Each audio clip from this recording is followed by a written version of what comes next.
Good evening, baseball fans, and welcome back to another episode of Lumber and Loggers presented by Draft Day Sports. A couple of guys talking about two of America's favorite pastimes, beer and baseball. I'm Pat, and with me tonight I have CJ. Hey, everybody. Welcome back. Welcome back to another episode, everyone. We still got some baseball left. We're getting into the final stretch here. A couple days left in August, and then call-ups will be happening here shortly, and we'll be in September, getting to the final stretch. Getting excited for October baseball here. So let's CJ, why don't we kick this off right? Let's get into the beers. What do we got on tap What tonight? beers? Well, that's a beer. Yes. So I have only thing in my fridge right now. Sorry. Jubilee by Treehouse. Go figure. If it ain't broke, don't fix it. I agree with that statement. So it is a double IPA, American double IPA, 8% alcohol. Let's see here. Every once in a while, a hop comes along that speaks to us in a way that few others do. Peacherine from New Zealand is one of those hops. So, incredible stone fruit notes. So we'll see. Sounds intriguing. So last week I had mentioned that we were on the hunt for the Southern Tier caramel, Mm-hmm. Potato. caramel pumpkin, and we actually found the caramel pumpkin, and that is what I will be drinking tonight. So it's the caramel pumpkin from Southern Tier Brewing. Ooh. Man, can they make a beer? Oh, that face doesn't look good. Holy caramel. Wow, that's a bad thing? That's like eating a caramel apple. That's very odd. It's just odd for a beer. It's just different. All right. Probably Okay. delicious. CJ, let's get into some news here. What do we got going on around the league? All right, so we have Corey Seager became the first lefty-hitty shortstop to hit 200-plus home runs. And yes, I said lefty-hitty. I read it as I wrote it. Yeah. I was already 2 beers deep. Nothing beats lumbar and loggers from the first episode. So I wonder how many people noticed. I don't know. We got it fixed pretty quick. I'm trying to think. I'm sitting here. I'm trying to think of any other left-handed shortstops. Those are kind of rare, too. Yeah, I think they are, aren't they? Like traditionally. A lot of them. I mean, you don't have to be a right-hander, but it's more sought after as a right-hander. Is it first or third base? First base. First base. You have to be you can't be a lefty. You can't field lefty, or is it? Because Alec Burleson's a lefty, but I don't know that he throws lefty. I think it could also be. No, yeah, it's also third. I don't think I've ever seen a left-handed throwing third baseman. I know there's. Because you got to think, right? A lot of times you're going to your right to throw. Imagine trying to get back up and then twist and then throw lefty. That would take more time than going to your right diving and then throwing across your body. Yeah, I think it's probably something you can Google. Why I am Googling finish up the while you're news. rambling there. So you had Jason Hayward DFA'd last week, right? He joins the Astros during their little playoff run. Also, Tommy Pham, we traded for him. The Cardinals traded for him. He got DFA'd, so he can still play on the team unless he gets picked up. Is that what I'm? Yeah, what I read from that's what I read as well, and I guess because the Cardinals have a 1% chance of making playoffs at this point, with Tommy Pham's age, they wanted to give him an opportunity to get a ring, which kind of makes them seem like they're just trying to get on fans' good side. Yeah, it kind of seems like a good thing, I guess. Good move by the Cardinals. It also gives them opportunity to start younger players. I don't know if maybe that means Jordan Walker will get called up again or what will happen. God, I hope not. Just leave him down there, the poor guy. I mean, if you're going to call him up, you have to play. He has to play every day. Has to. Correct. Has to play every day. So, yeah, it'll be interesting to see what they do. But I thought it was kind of a class act, but at the same time, they suck so bad that I don't care. So, And my MVP pick of the NL, Otani, joins the 40-40 club. And he was the fastest to ever do it by like 19 games, dude. Wow. So the 40-40 club would be 40 home runs, 40 steals. That is correct. And Otani is a DH. Correct. And he has 40 steals. Is he leading the NL in steals? No, because what's his name? Ellie. Oh, Ellie De La Cruz, yeah. Yeah. Because he's on pace. Yeah, but like still steal 40. like So now he's got. I checked it today. He has 42 home runs, 42 steals. That's crazy. I didn't know he was that fast. That's wild. He could join the 50-50 club. Has anybody done the 50-50 club? Oh Maybe man, look Bonds? it up. Probably Bonds. Well, here, you look it up. I have typically left-handers apparently shortstop and third base, and I think it's because if you're a lefty, it's like weird to throw across from that position. Yep. I would assume. Oh man. Okay. All right. 50-50 club. Shohei Ohtani's chase for MLB's first 50-50 season. Okay, so no one's done it. And there's only 4 members in the 40-40 club. Acuna. Let's see here. See if it's got Acuna, names. Bonds. I don't know if Henderson would have had 40 home runs or not. I know he would have had 40 steals. Let's see here. I'm looking it up here. Oh, yeah, Ohtani joined the 40-40 club in just 126 games. Oh, I'm sorry. He beat it by 21 games, shattering the previous record of 147 by Alfonso Soriano. Really? When he was on the Nationals in 2006. On the Nationals. With more than a month remaining, Ohtani could become the first MLB player to tally 44, 45, and 45. And also, oh my, no way. You're not going to believe this one. Okay. 42 home runs, 40 stolen bases, 307 average back in 1988 on the Oakland A's. Okay. Mark McGwire. Jose Canseco. That was before he started What? taking. That was before he started taking juice. He could actually steal bases. That's crazy. Barry though. Bonds, 1996, I 42 figured. home runs, 40 stolen bases. Alex Rodriguez. Really? Okay. Yep. when he was a Soriano. shortstop. So there is more than. I don't know where that stat came from. They said only 4, but Alfonso Soriano, Ronald Acuna, and Shohei. Okay.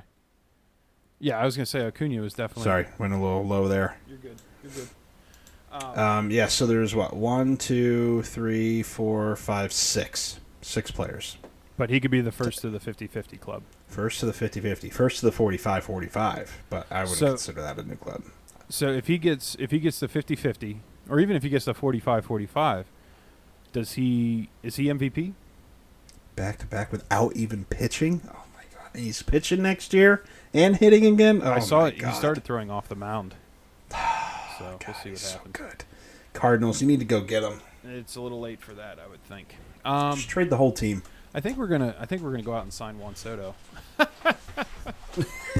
With what money? Yeah. Actually, if we got rid of Arenado and Goldschmidt. Still no money because we don't have any fans to buy tickets. So, Dude, we still sold 27,000 tickets. Get out of here. you should have watched the game today. I sent you the thing about free. There were free tickets. Even Pirates don't have free tickets. Really? Yeah. Oh, man. Yeah. Oh, you did send me that. It's bad. It's bad. But, all right, we're not going to get on to the Cardinals. We're going to get into my question from last week, which was we are going to build a pitcher, and we're going to base that on a single pitch, the velocity, the head, the mental aspect of a pitcher, because that's a big thing, the stamina of a pitcher, and the control. So let's start with control. We'll go backwards. Who did you choose for control? Throwing me off here. Control. So, relatively a smaller size here because he's got some injuries. But Jacob deGrom, he is second all-time in WHIP. Okay. I like it. I like that a lot, actually. That's a good one. Yep, so he doesn't walk people, right? So that means control. That means he controls his pitches.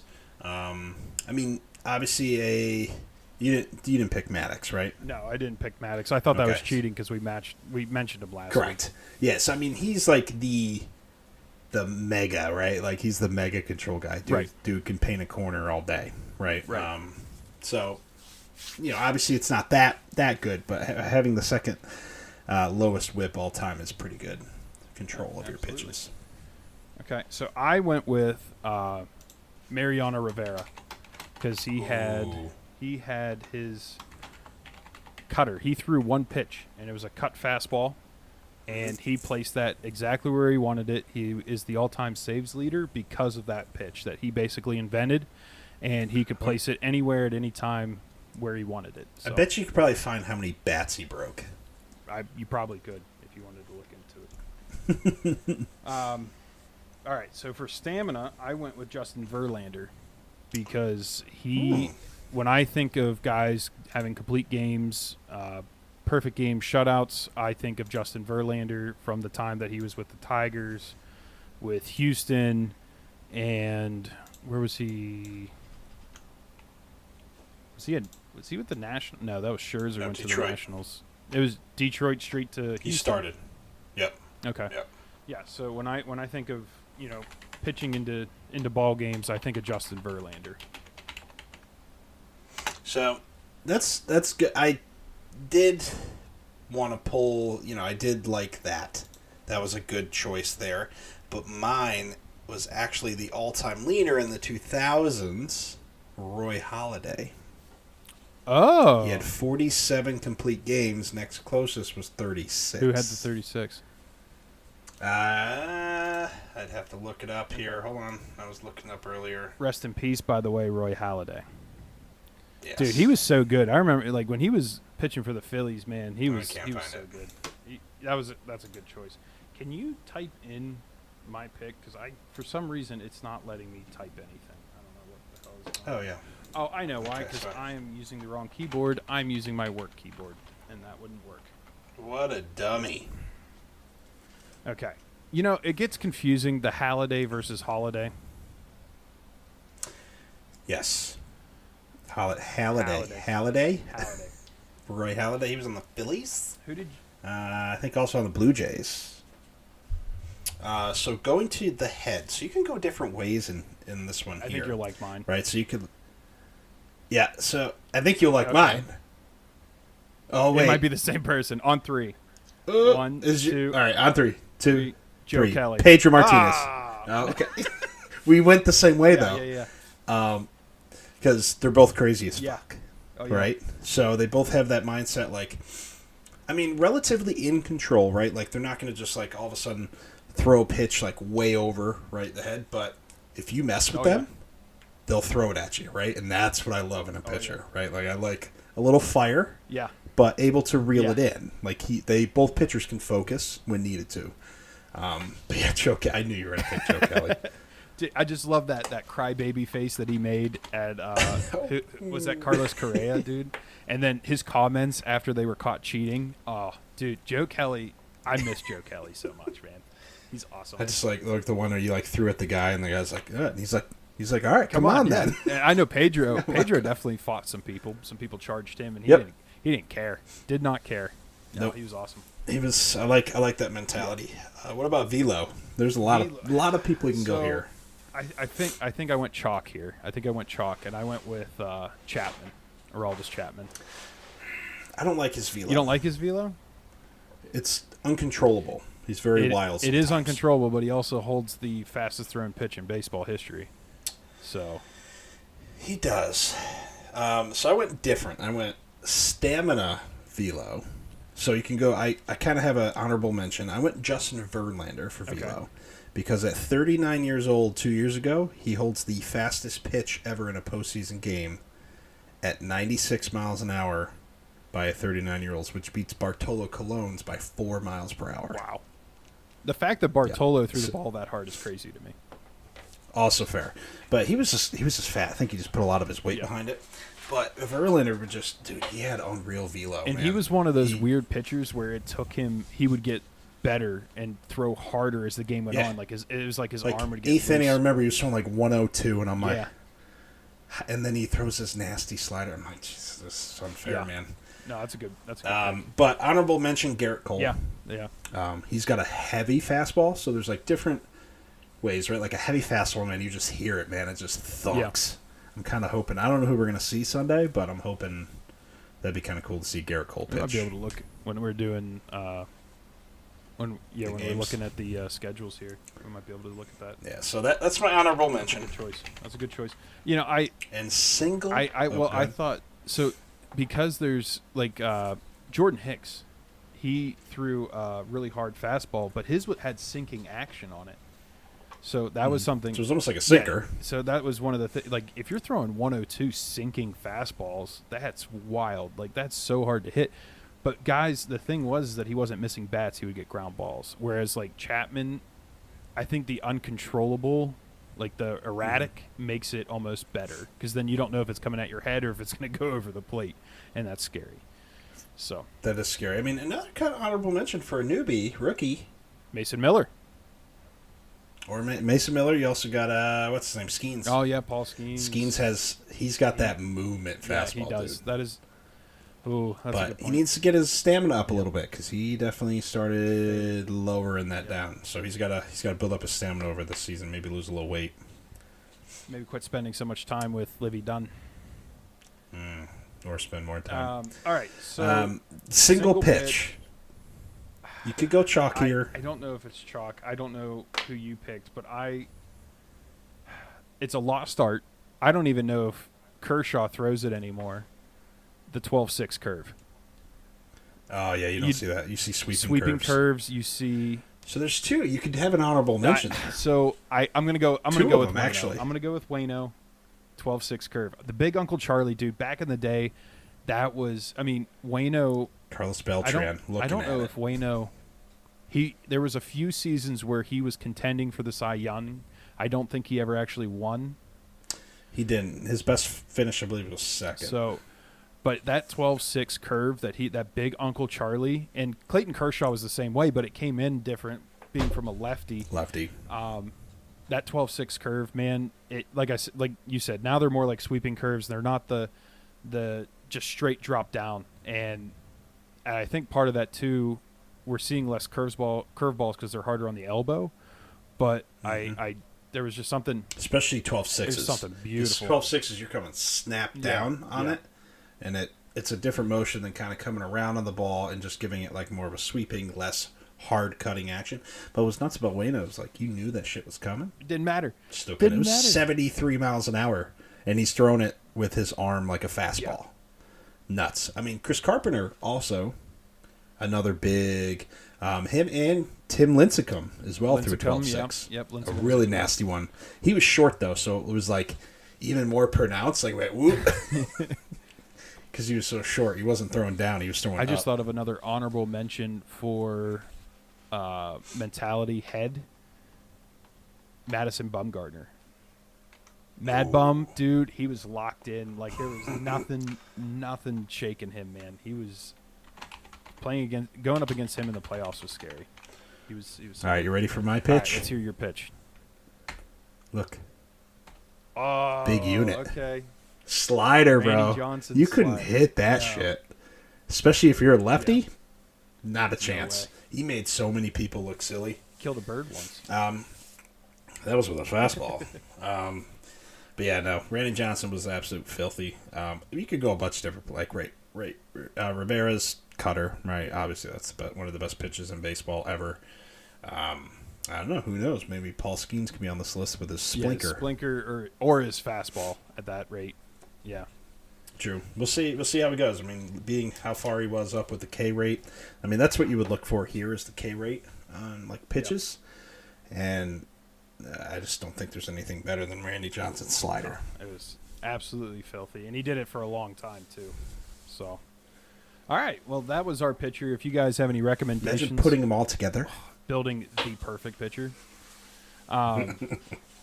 If you guys have any other recommendations, maybe we missed somebody, feel free to comment on our social media posts, and we'd love to hear your ideas for sure. And if we see a really good one, maybe we can mention it next week. Yeah. CJ, before we get into the hot and cold trends and stuff. Mhm. And I know we had some exciting news. What are you doing Sunday? Where's Lumber and Loggers going? Lumber and Loggers is officially going to the Yankees Cardinals game. Cardinals are visiting the Yankees in Yankee Stadium. Pumped. Never been to Yankee Stadium, so it's going to be a fun one. Cardinals giving me hope. It'll just be a big letdown. But like I said, maybe I'll get to see Judge hit a moonshot. That'll be fun. We have seats about like 25 rows up third base side, but closer, like not to third base yet. So like in that little left area there, so behind the net. That's sick. You could get a foul ball there. That'd be pretty cool. Hoping. Yeah. That'd be cool. Make sure you're not So, you're not on TV cowering while Abby gets hit with a ball, because that would be really embarrassing. Oh. I mean, come on. I'll be more upset if I miss the ball. Let's be honest. You see all these people like that. They have it right here, and then it just hits their hand and they go. It's like, what are you doing? Just catch it with your. Got to catch it with your beer. Just catch it with your beer, with your hat. Like catch it with something. Bring in a glove. Yeah. So we're definitely gonna have to get some. I'm gonna need you to take some pictures and stuff so we get that posted on social media. Of course. Yeah. Really cool that you get to go to first time to Yankee Stadium. That's gonna be awesome. Yep. Dude. So cool. Yes, I've been to Pittsburgh, Philly, St. Louis, and now I'll be going to Yankee Stadium. It's only 4 stadiums. That's kind of nuts. Well, you've been to Fenway, right? But not for a baseball game. Not for a game. I've did the tour, which was cool. I would love to go to a game there. So I've been to Fenway, just to tour it. Didn't see a game. Mm-hmm. Been to Pittsburgh, obviously, St. Louis, and the Coliseum. I saw an Oakland A's game at the Coliseum, which I'm glad I did before, because it's a historical stadium. It's sad what it's turned into. Yeah, I mean, they were good back. They were good back in the 80s. But yeah, we definitely, any chance we get, Lumber and Loggers get to go mobile and see all the different ballparks, man. It's just cool. It's just really neat to see them. Yep. All right. For sure. It'll be fun. Let's get into some of our hot and cold trends here. We have the Minnesota Twins, who are trying to hold on and stay in the wild card spot in the AL, but they are currently 2-8 in their last 10. They've lost 4 in a row. Brother. 2 of those were to the Cardinals. They lost the series to the Cardinals, and they are, I believe, in the last place in the wild card right now. So if they don't turn it around here, they could easily fall out of that AL wildcard spot. It's going to come down to the wire. Now, Boston. I didn't realize they were that close in that division. Yeah, Boston's 3.5 back. That division has been like the Guardians have led the whole way, but it's been like the Royals and Twins have been right on their tail. The Guardians have 76 wins, the Royals have 75, and the Twins have 72. So here in the last month, don't look now. Go ahead. Tigers. Oh yeah, they're 7-3. They were hot last week too. 7-3. They're 6. They have 68 wins. So how many games back are they from? 8.5. 8.5. From the Guardians. 5 from the Twins. 7.5 from the Royals. So that's tough, but I guess there's a chance. Tough, but I mean, you get hot in September. You never know. You could go on a 20-game win streak. Detroit Tigers make playoffs and Cardinals don't. I mean, that's really bad because they sold at the deadline and we bought at the deadline and then we traded away all of our acquisitions. So we're not getting into it, Patrick. But so the Twins are who I wanted to highlight tonight. CJ, who do you have? So a team that we kind of wrote off, right, after some couple big injuries. One to Spencer Strider, one to Acuna. Atlanta Braves, hot right now, 8-2, with a 4-game set starting tonight against Philly, who is leading them by 5 in the division. I think I just saw, though, that Philly was up 5-4. I'm just double checking on that. So we need the Braves to lose. Yes, Braves did lose 5-4. Okay. So but that's gonna be a good series to watch. They actually have 2 of the televised games this week too. Yeah, that's. I mean, on this weekend, Saturday and Sunday. It has a lot of playoff implications. So that's Yep. definitely a good The series. Phillies are very tough to beat at home. They're 45-24 at home. So That's crazy. It'll be fun though. But yeah, that's my hot team. Going into laying the lumber. Who's laying the lumber? A name that, I mean, the team's not really doing anything. They're 5-5, but Oakland right fielder Lawrence Butler, 24-year-old outfielder, raking, bro. He just had today he just hit his second 3-home run game of the year. So he had one back in July 14th, and he just had one today. But last 7 games, he's got a .400 batting average, 6 home runs, 10 RBIs with a 1.12 OPS. He's only struck out once. That, sir. Yep, and that, sir, is laying the That is lumber. definitely lumber being laid for sure. Absolutely. I went a different direction, and this is in the last 15 days. So in the last 15 days, this player has had 21 hits, 2 doubles, 3 home runs, and 6 RBIs. He's hitting .382. So he actually leads the league in hits in the last 15 days, and that would be Whoa. yeah. Juan Soto. It is the rookie Mason Wynn. And What? he's not necessarily laying the lumber. He's laying toothpicks, you know. 382? I mean, he's hitting the ball, and being a rookie and It's toothpicks. yeah, he's not hitting it out of the ballpark. I mean, he does have 3 home runs in the last 15 days, which is quite a bit for him. He's not a big power guy, but what he's doing with 2 strikes as a rookie, leading off, and just watching him play has been really cool. So I wanted to highlight him for sure. Some of the other guys that are kind of tearing it up right now, Seiya Suzuki has been really good for the Cubs, and so is Pete Crow Armstrong, PCA. He's had a couple inside the park home runs, and like the kid can fly, dude. It's crazy. And the Cubs are playing really good ball right now. They are 7-3 in their last 10. They've won 3 in a row, and a big part of that is, you know, the hot bats of Seiya Suzuki and PCA. And another one, too, is Tyler Stevenson and Salvador Perez, a couple of catchers. They have been hitting very well. Stevenson is hitting .500 with 2 home runs in the last 7 days. Whew. And Salvador Perez has a .407 average with 3 home runs in the last 7 days. CJ, do you want to give us an update on your boy? Who? Aaron Judge. Come on now. Aaron Judge. Where's our Aaron Judge update? All right, Aaron Judge update. He has cooled off to a nice cool 316 the last 7 games, which I know that doesn't really sound cold, but only 3 home runs this week. 6 walks, only 3 strikeouts. That's pretty good. He has a stolen base in there too. But yeah, he's hitting 3 home runs, 5 RBIs. He's only got 6 hits, so he's not. You know, he cooled off a little bit. So what was he hitting in the last 7 days? 318. That's not going to cut it. That's not going to cut it because he's hitting 333 on the year, and Bobby Witt is hitting 345. So he's got to hit over 345.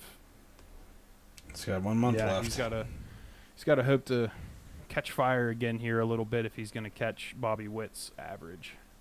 Everything else, I mean, he's got 51 home runs and 123 RBIs. So you're right, Mason Wynn, 429 batting average last 7 days, last 7 games. He's been really good, man. He's got a really good eye, and he's really calm at the plate, which is a big turnaround from end of year last year when he got called up. So Bobby Witt cooled off, only hitting 286. Oh, maybe. I mean, Judge, if he starts turning it on, maybe he can catch him then. That'd be kind of nuts. All right, so a lot of names in here, man. I've never seen. That is our laying the lumber segment. We're gonna get into the nationally televised games a little bit here. We got Saturday. You have the Phillies and Braves, and Sunday you have the Phillies and Braves. That matchup on Saturday is actually a little bit more intriguing to me because you have Max Fried going up against Zach Wheeler. I think that's probably the better. Schwellenbach's pitched well-ish for the second game versus Nola. Nola's good. Nola's always he's like a ace. I mean, it's going to be a good 8.2. series. They're probably going to split, and that's not going to mean anything towards the division, but it's definitely an intriguing series for sure. If you want to watch good baseball, that's definitely a good one to catch. Sure. And then on Tuesday on TBS, you have Boston and the Mets, and you have Cutter Crawford going up against Peterson. And then on Prime, on Wednesday, you have the Yankees going against the Rangers with Stroman and John Gray. Rangers are starting to catch a little fire, too, but it may be a little too late. So they could just be looking to play some spoiler action. Spoilers got to be fun, man. You got to find a reason to get up and, go to the ballpark. The Boston Mets game, though, could be decent. Like, they're both wild card hopefuls. That is true. I think the Mets were settling in, weren't they? Oh, they're on the outside. They're on the outside looking in right now. Okay. Yep. And Boston's got to be close, Boston is the outside looking in. They're at 3.5 games out. So that's a big series for both of those teams. They need to win. Yep. Okay. All right, CJ, how was that beer? Jubilee was quite joyous. I did enjoy it. American double IPA. Let's see here. 8% alcohol. Definitely a little bit more bitter. So it's not like a New England, right? Definitely a little bitter, but it was still had a nice mouthfeel on it. So I did enjoy the flavor and the feel of it. I'm going to give it a... I'm going to give it a single getting thrown out for a double. So, I kind of drink it. Round first, you're trying to go for 2, but you get thrown out. It's not... It's okay. Boneheaded play. That's what that is. Yeah. It's not my favorite of their beers, but it's good. I just wouldn't drink a bunch of them. So, my Caramel Pumpkin by Southern Tier. It's good. It's definitely very caramely and very pumpkin-y. I'm not a huge pumpkin beer person. I like the caramel aspects of it. I think it's the pumpkin that I don't really care for. But it's very very pronounced flavors of caramel and pumpkin. So if that's what you're into, like a basic white girl in the fall, it's right up your alley. I'm more of an apple guy than I am a pumpkin guy. So I'm gonna give. So what'd you give? I'm gonna give it a single. We have a bunch. Okay. Both singles. We have a few down in the fridge, and I'm gonna let Abby drink those. I will not be drinking any more of those. All right. Well, thank you everybody for listening tonight to Lumber and Loggers presented by Draft Day Sports. You can find us on Instagram, Facebook, and X at Lumber and Loggers, all one word. The and is spelled out. There's no ampersand. And if you get the opportunity, check out Draft Day Sports. We're over there. CJ's on that podcast, and I step in every once in a while to talk about offensive line because that's the most important position on the field. It's all about the hogs and the fighting in the trenches. But if you're just as excited about football as we are, you guys should go check out Draft Day Sports for some football coverage. But thank you, everyone, for listening, and we will see you tomorrow night. Peace.